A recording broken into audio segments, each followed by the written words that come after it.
The following program you are about to watch will cover conspiracies, true crime, and deep investigative journalism. That may include sensitive topics some viewers may find disturbing or uncomfortable. Viewer discretion is advised.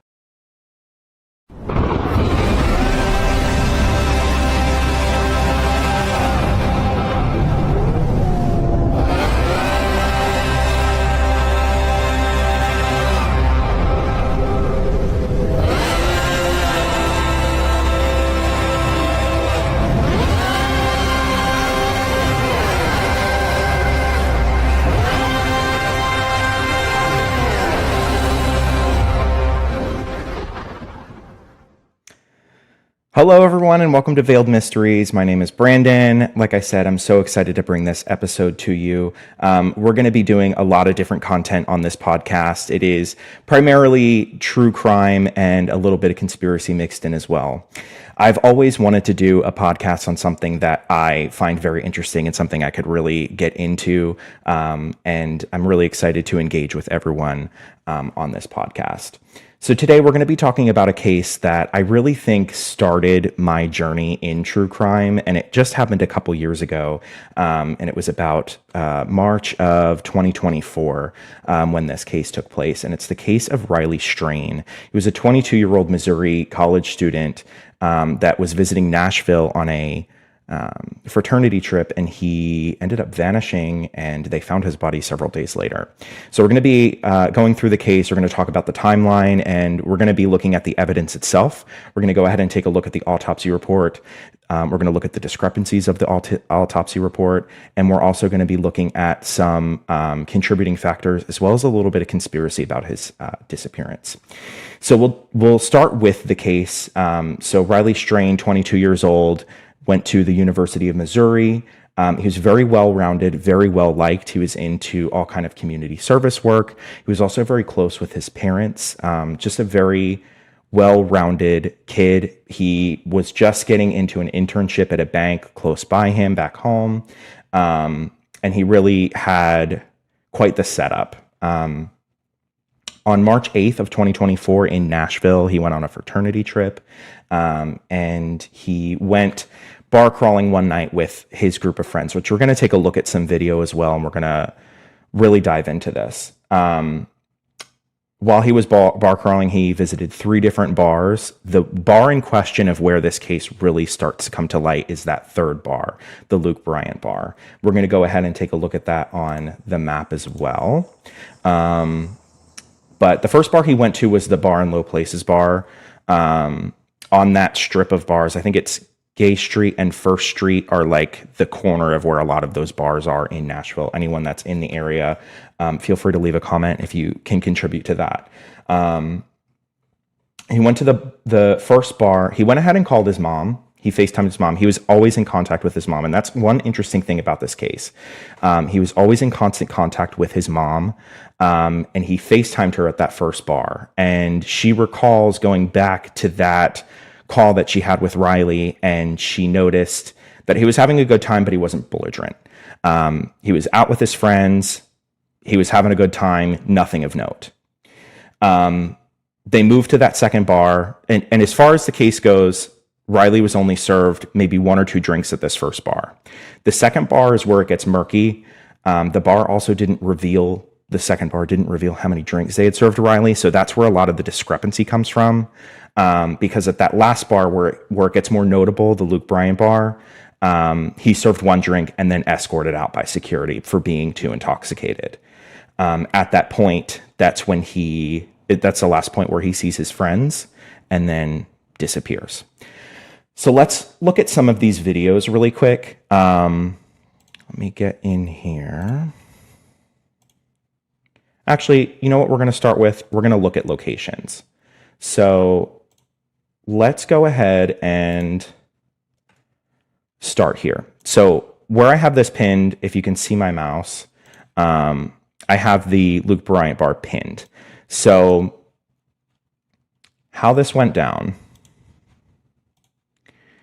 with the Luke 32 Bridge bar here, Broadway Street. So it's Broadway and First Ave. That's that corner of all of these bars.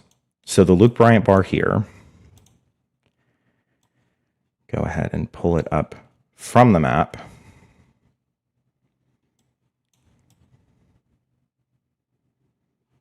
Which corner am I looking at here? Here it is. This is the Luke Bryant bar. So one of these cameras that we're going to be looking at, this is one of the last cameras that we see of him. Let's see if I can pull this up. We're going to start with this one. We're going to see a lot. We're going to get to see a lot of this case. Now, I can talk about this, but when you see it, I think that's when you really start to build the picture. So he goes to this first bar, is served. Second bar is served. He's constantly talking to his mom. We're going to the next bar. You know, this is where we're going next. And he gets to the Luke Bryant bar. One thing to note, I'm kind of jumping ahead here. One of the last things that he texted his mom was he got Jack and Coke. That was his favorite drink to get when he was out. The last text he sent his mom said that he claimed that the drink tasted funny. And he, quote, said it tasted like barbecue, which while I'm going through this, I think it's just something to note. But let's take a look at some of these videos here. This is, I'm not sure which bar we're looking at here, but we get a good picture of what Riley's wearing. You can kind of see him highlighted here. Note what he's wearing. We can't see the rest of it, but this top is notable. It's going to be that checker. It's that like half black, half tan with the black pocket. That's what we're looking at. In his hand, we can see he's having an exchange with the bartender. He has his ID and credit card and, you know, a regular transaction. Notice behind, this is the same kind of group we're going to see the whole time. He's with, there's a girl over here in boots, this man in the white and black jacket, and then there's a couple of other people here. That's like the group that he's with. We're going to kind of see them throughout all of the videos. We'll just kind of watch this for a second and see this play out.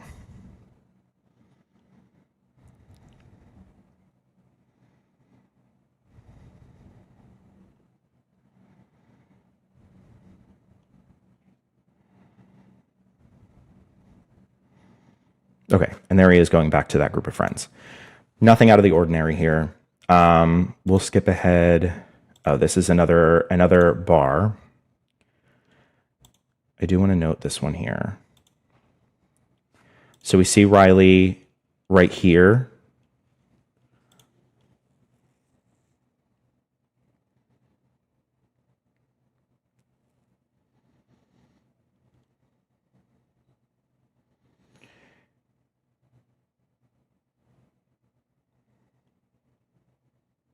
We see him ordering 2 drinks. I just am noting that for anyone that's following along here. He's ordering 2 drinks here from this bartender. I believe this is the second bar.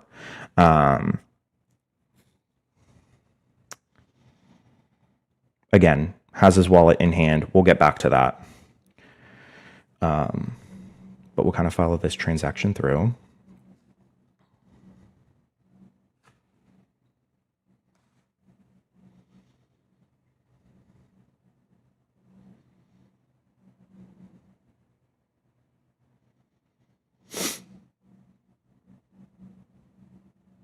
And there's the drinks. Now, I could be just harping on this and looking at the security cameras over and over and over again. I am noting that we're not seeing anything strange happening in these transactions. There is big conspiracy around the fact that he may have been roofied in one of the drinks. From the transactions we're seeing from the bar to him, we're just looking at the exchange, and there's nothing strange going on here. So that's kind of why I'm going through this section of it, just to see that everything is normal in these transactions. We can also see Riley is fine. He's not belligerent. He's not stumbling. There's nothing odd in these videos. It is very average interactions that he's having with the bartenders. There he is. We see him going down the stairs here. He interacts with a couple other bar goers. I don't think these are people he knows from what I've gathered in my research. They're just kind of people in passing, or they may be people at the conference that he was with as well. Okay, now we're back to the first bar. Well, the first where he got his first drink. We see him here again.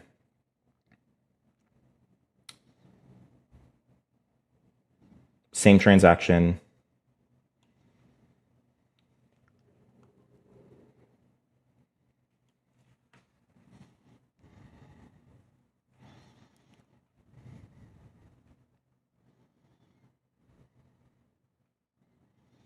And it looks like he gets a canned drink that time. Still, walking away, absolutely fine. So this is one of the last times that we see him at this bar. We see the girl with the boots and the gentleman in front of him. That's part of his group. He gets stopped by security because he still has his drink in his hand. So he goes back, chugs it, does whatever, throws it out.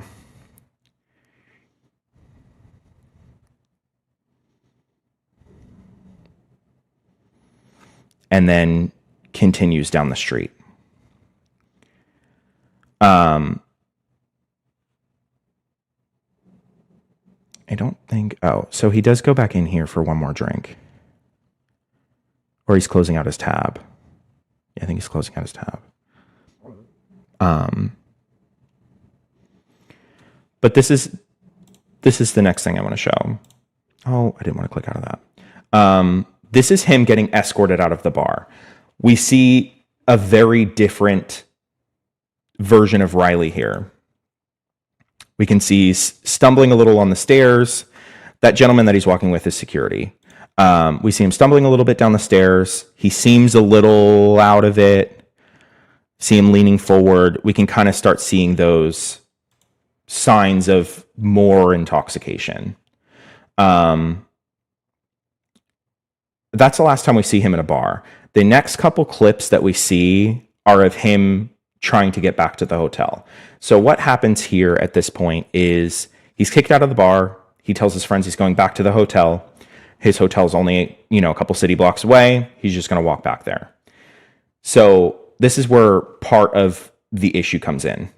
He's already intoxicated, as we can see. And he is staying at the, let me get the name correct here because it's very close to what we think happened. So he's staying at the Tempo by Hilton. Let's go ahead and look at the Tempo by Hilton. Actually, we'll just do directions.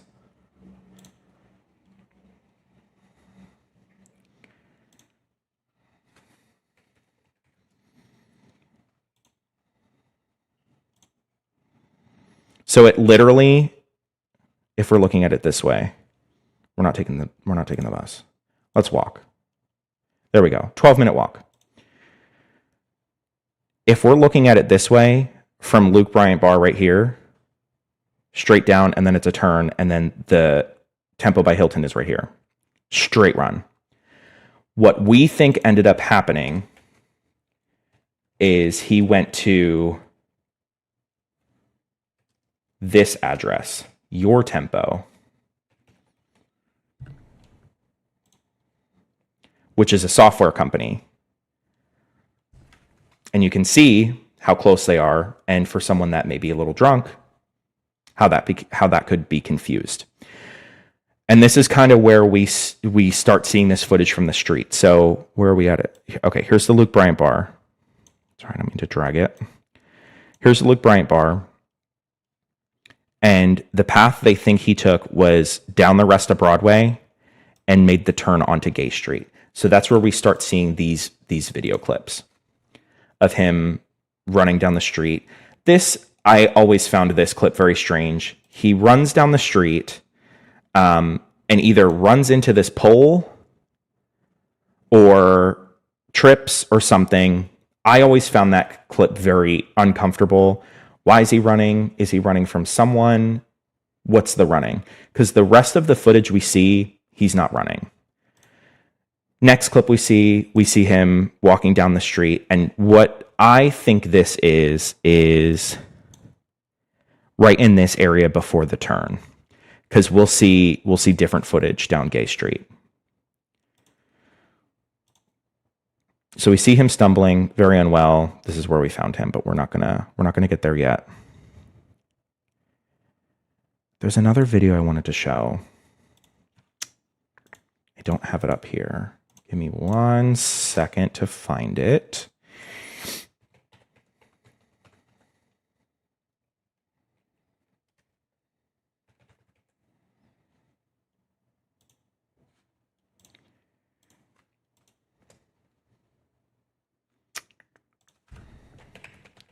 Because I think this next clip is probably some of the most upsetting of the videos of him.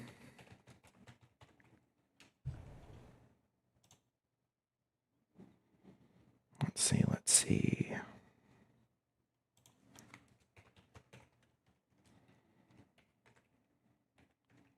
And it really shows how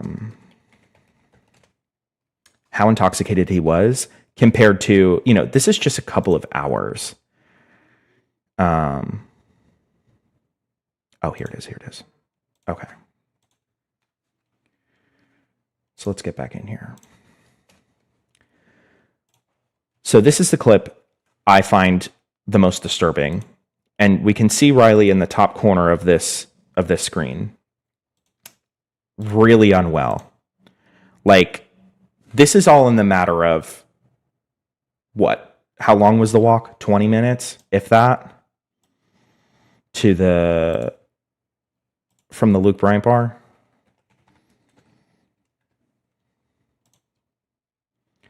So if he was walking to this Your Tempo address, this software company address, it's an 18-minute walk. So this is all very close together. So for him to deteriorate from here to here is sketchy and uncomfortable. You can really see him struggling in the end of this clip.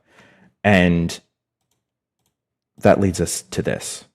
So on his way down Gay Street. So we're gonna actually pop down on the street here. He comes down here at some point. Here's Gay Street. Okay. And I believe it's actually right in this area. So there was a 911 call for a car break-in along the Cumberland River, which is right here. In that 911 call, it was a police officer investigating a break-in. So we see the broken-in car here. Audio is not important. I'm not even going to play the audio. This is after that last security cam footage we saw of him in the street. We see, look who's there.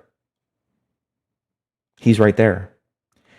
He did have an exchange with the officer from reports. In the audio itself, it does say that the officer said, good evening, how are you? He said, good, how are you? It was a very simple exchange. A lot different than what we just saw. Not stumbling around. 22-year-old kid sees a cop, he's going to clean himself up. I get that. But he made this turn. I don't know if you can see my mouse. He made the turn up here, and this is him walking along the Cumberland River here. That's the last clip that security has released. In the case. So it was like right around here. That night he goes missing, as I've been leading up to. So when the friends finish up at the bar and they get home for the night, they see that Riley's not there. They immediately go to the police station, which is not far from where they're staying, and they try and file a missing persons report, but the police station was closed. It was 3 or 4 o'clock in the morning. So they ended up calling 911, filing the police report over the phone. And the search pretty much started from there.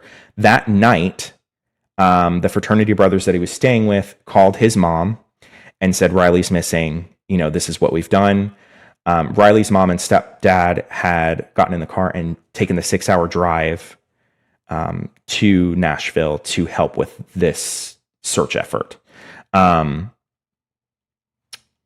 Couple things to point out here. I'm going to find the sign here that I find very strange. Somewhere right up here. So according to police, that body cam footage is the last footage they have of Riley Strain.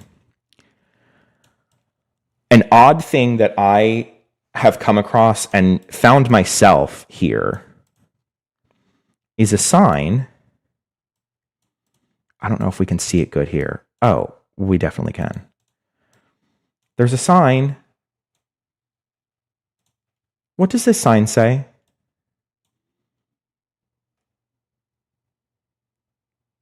Area monitored 24-hour police video camera.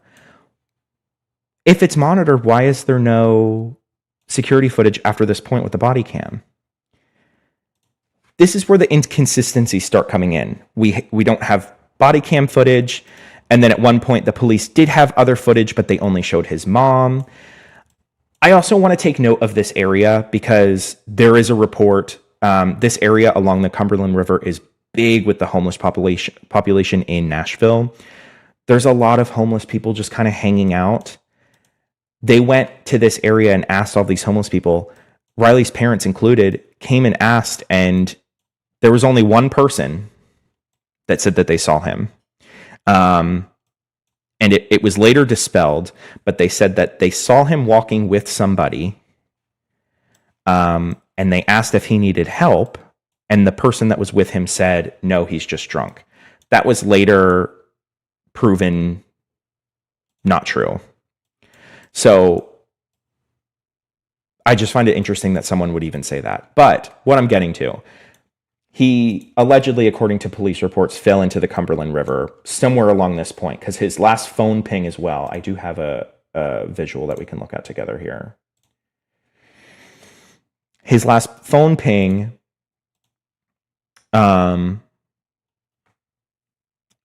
is right in that last sighting that we see. We see the way he's going down the Cumberland River, where the Tempo Hotel is, and where he came from the bar here. The final phone ping was right under the bridge. Let's get back to the bridge. Sorry. If we look here, this is another thing I found interesting.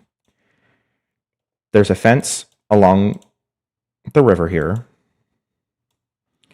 This is down for some reason. Normally it is up. But then there's a permanent fence here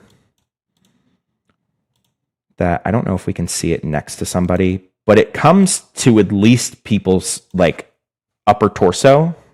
Yeah, this one's pretty good. We can see how tall it is against these people here. Now this one's the stone structure here, but it's all the same length along the river.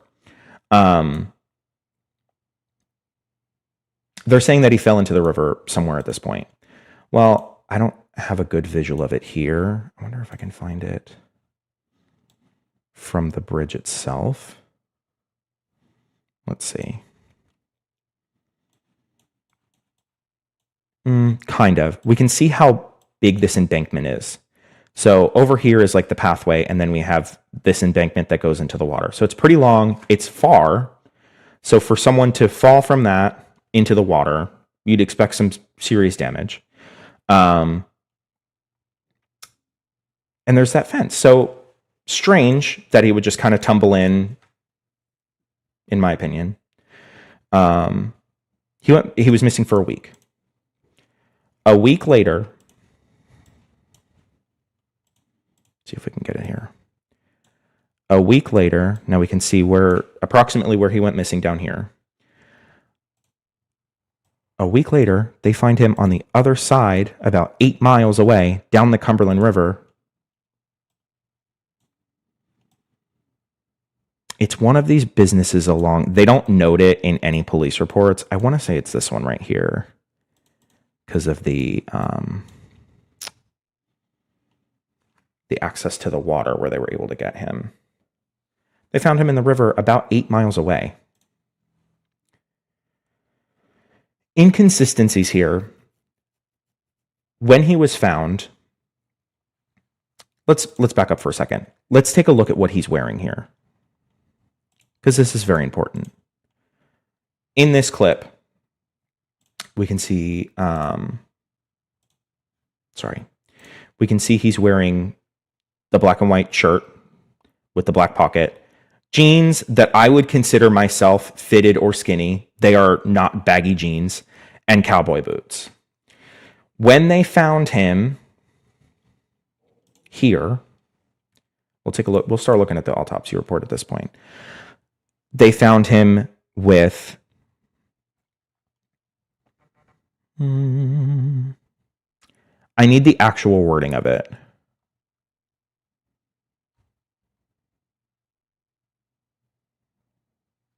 The deceased is clad in a tan and black shirt sleeve. We know that. Blue plaid undershorts and black socks. Where are his pants? Where are his boots? Based on what we're looking at, that doesn't just fall off, especially cowboy boots. They don't just fall off. This feels like foul play to me. The police never found foul play. The autopsy never found foul play. I find it sketchy. I'm not buying it. You say that there's no footage past a certain point. I'm not buying it. There's something strange. I'm not saying there's a cover up, but something's weird about this. And that kind of gets into the conspiracy of it, where they kind of think that this was tied to the smiley face killer cases, which I'm not going to get too into, but I will talk about the similarities of them. The smiley face killer is someone that obviously they haven't found. It's a serial killer case, and all of the victims have been found in the same state, in water after a certain amount of time without clothes on. There's nothing more than the type of person and how they were found that are related to a smiley face killer other than that. So I'm not really going down that rabbit hole. Oh, thank you, Amanda. I just got your text. I'm not really going down that rabbit hole, but I just find it interesting that people have kind of related that way. So they find him in just his underwear and the shirt with black socks, no boots, no pants. That's strange to me, like I was saying. In the external examination, we don't find any damage to the skin.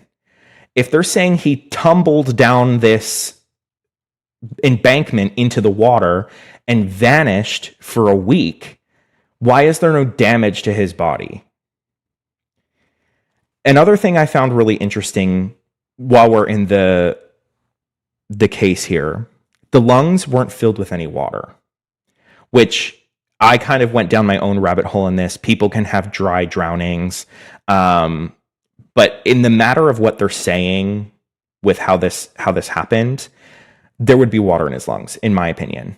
I'm no scientist. I'm not trying to be any sort of doctor of medicine or anything, but it just doesn't make any sense to me, especially if you're sitting in the water and all of this is kind of graphic. We're thinking about all the muscles relaxing after someone has passed. Water would spill into his open orifices, into his mouth, through his esophagus. Like, that's weird. There was no bruising. There was no open wounds, no damage. It's all things that you would expect to find someone that was missing in the water. Another thing they found on him, I'm just remembering this now. They found his Apple Watch on him, which that automatically, for some reason, to the police, that let them know that this was not foul play. I don't know how that proved anything. Something doesn't feel right about this to me. I think with the homeless population in the area, was there someone leading him on or taking advantage of him? I don't know. There's a high possibility of that. With them not, from what I've been able to read, they've been cooperative with police, but at the same time, I don't know. This case just does not sit right with me. And I don't know if you're picking up what I'm putting down, but something is just not right here. This is the newer, there was actually two autopsies that were performed. The second one that was performed was administered privately at request of his parents. And they did find interesting findings in the toxicology report. I'm not going to pretend to know what any of this means, but I do want to note the blood alcohol level was 0.228, which is way above the limit to even function. So the fact that he was able to even stumble down the street, I find interesting. But they found no date rape drugs. They found no foul play, as in like him drinking something that was dropped into his beverage. Anything like that was not found. The only thing that this kind of leads to is him possibly being overserved, and that second bar not saying how much he actually drank isn't helpful to the case. They never publicly came out with it. I'm assuming they talked to police, but there's no note of them mentioning what he had.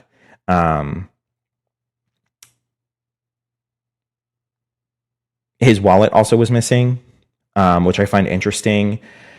There's kind of like a subculture of the investigation not going the way people were expecting it to go, or getting any results as fast as they wanted them. So a lot of people from TikTok ended up coming out to search alongside Riley's parents and friends involved in the case.